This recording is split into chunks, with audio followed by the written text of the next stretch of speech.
In the beginning, God created the heavens and the earth. The earth was formless and empty, with darkness over the deep waters. But the Spirit of God hovered over the surface. Then God said, "Let there be light." And there was light. Day by day he spoke, and creation responded. Light and darkness, sky and sea, land and plants, sun and moon, birds and beasts. And on the sixth day, God formed man from the dust. He breathed life into his nostrils, and man became a living soul. God called him Adam. Then he made a companion, Eve, formed from Adam's side. Together, they walked with God in the Garden of Eden, a perfect place.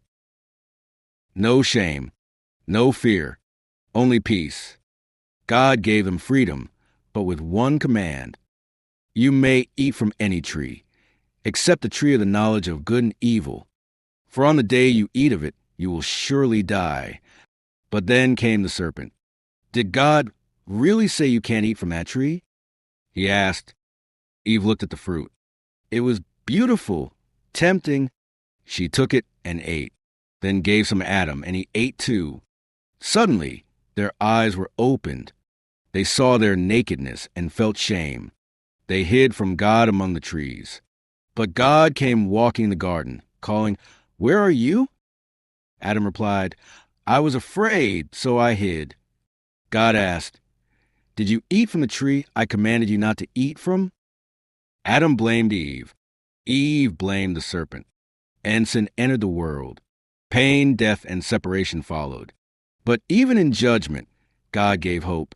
He promised that one day, the seed of the woman would crush the head of the serpent. The first prophecy, the first glimpse of redemption.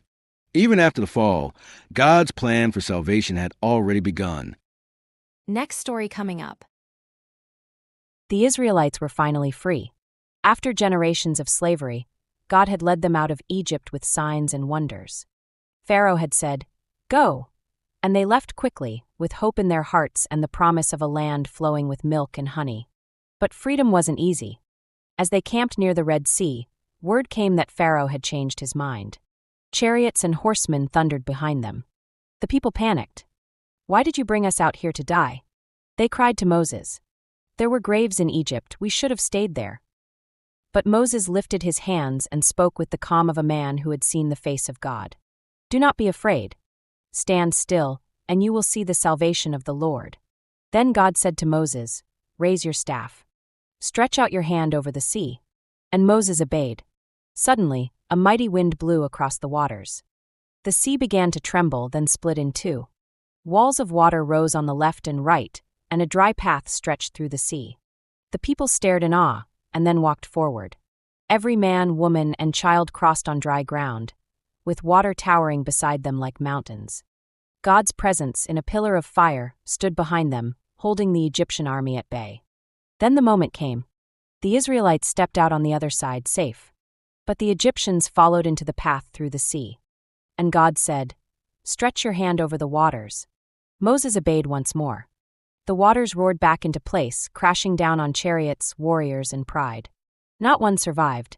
On the distant shore, Israel stood in silence, saved, delivered, overwhelmed. Then they raised their voices in song. "The Lord is my strength and my song. He has become my salvation." What began in fear ended in praise. Because when God makes a way, not even an ocean can stop it. Next story coming up. The sun was setting over the Sea of Galilee. After a long day of teaching, Jesus said to his disciples, "Let's go to the other side." They climbed into the boat and set off, leaving the crowd behind. As the wind picked up and darkness fell, Jesus laid down in the stern and slept. But soon the sea turned wild. Waves crashed over the sides of the boat. The sky howled with fury. Water filled the deck. Panic filled their hearts. The disciples cried out, "Teacher, don't you care if we drown?" Jesus rose, calm and steady in the chaos. He looked at the storm, and with a voice of divine authority, he said, "Peace, be still." Immediately, the wind died down. The waves fell quiet. Stillness returned, and the disciples were afraid, but not of the storm. They whispered to one another, Who is this, that even the wind and the waves obey him? In that moment, they realized the one in their boat wasn't just a teacher. He was the Lord of heaven and earth. And no matter how fierce the storm, peace was always one word away. Next story coming up. Crowds followed him everywhere. They had seen him heal the sick, restore the broken, and speak words that made hearts burn with hope. On this day, over 5,000 men, not counting women and children, gathered on a hillside, hungry for more than food. But evening came, and the people had not eaten. The disciples urged Jesus, "Send them away to buy food." But Jesus said, "You give them something to eat." They looked at him in disbelief. Even 8 months' wages wouldn't buy enough bread for each one to have a bite. Then Andrew spoke hesitantly. "There is a boy here with 5 small loaves and 2 fish, but what is that among so many?" Jesus smiled. "Have the people sit down." He took the bread. He looked up to heaven. He gave thanks. And he broke it. Then he gave it to the disciples, and they gave it to the people. Over and over. Hand after hand.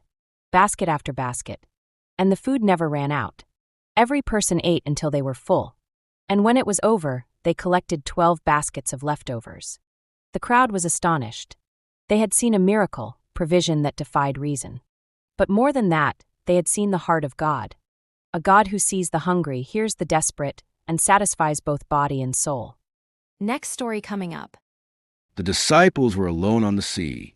Jesus had sent them ahead while he stayed behind to pray. But as night fell, a storm rose. Winds howled. Waves slammed the boat. They rowed for hours and made little progress. Fear crept in. Then, in the distance, a figure, walking on the water. At first, they thought it was a ghost. Terror gripped them, but the voice called out, "Take courage. It is I. Do not be afraid." It was Jesus, walking calmly across the storm, defying nature, defying fear.